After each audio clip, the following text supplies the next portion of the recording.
Now is one of the phases of the design where if I make the next changes that I make are going to be kind of irreversible. So what I'm going to do is I'm going to zoom out and I'm just going to drag a box over all of my parts, and I'm going to use the same drag and drop function, and I'm just going to drop this sign over off to the left.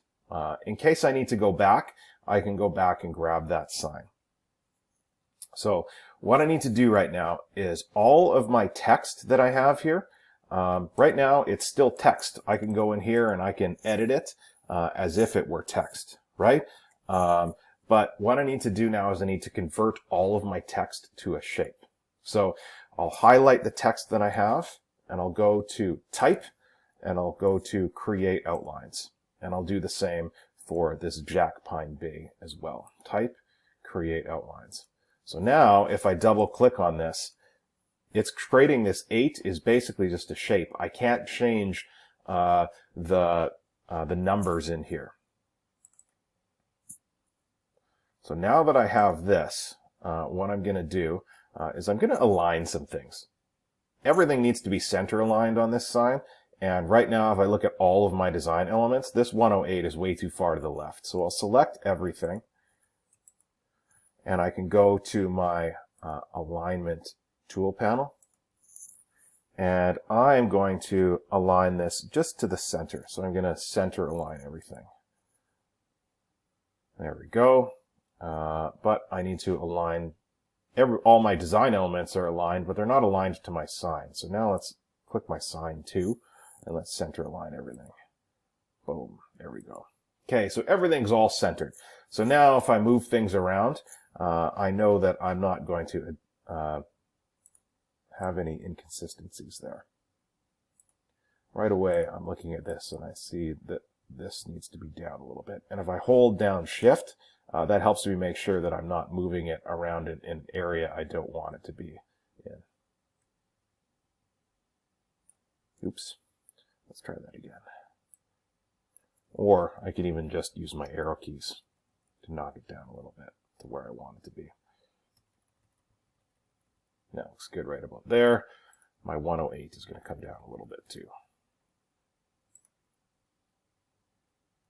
Perfect.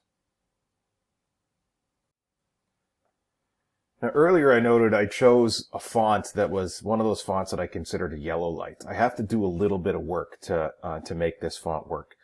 If I scroll in here a little bit, the width of this font needs to be at least 1/8 of an inch wide for the plasma cutter to work properly. So if I grab the rectangle tool and I make a rectangle right next to it, and then I go to my transform tool panel, and I create a width of 0.125. I can see how thick the stroke needs to be for all of my font. And right now it's a little bit too thin. So I need to make it a little bit bigger. So what I'm going to do is I'll zoom out, I'll select my font that is now being treated like an object. So I'm going to go to the Object Tool panel. I'm going to select Path, and I'm going to offset my path. So you can see now that I'm previewing it, and that's way too big. So let's maybe make it a bit smaller. Let's try 0.1 of an inch. Preview, still too big. Let's try 0.05. Preview, that looks pretty good. Okay, so I'm going to say okay to that. Now, you know what? I want it to be a little bit thicker than that. Let's try 0.7.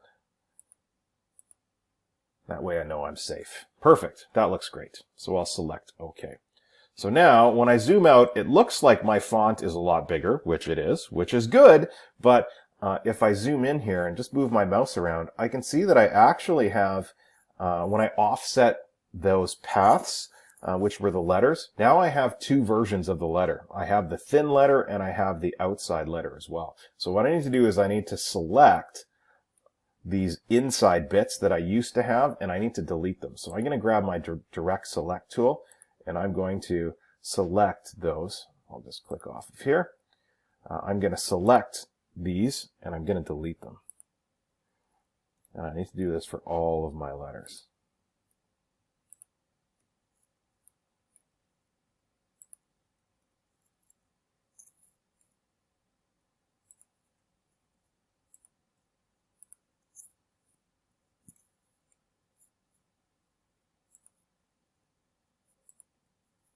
Oopsies. You can see I didn't delete the entire object. I just deleted one of the lines. So I'll undo. I'll select the inside. And now I'll delete it. I can see it all went away. I'll do that for the Y as well. Perfect.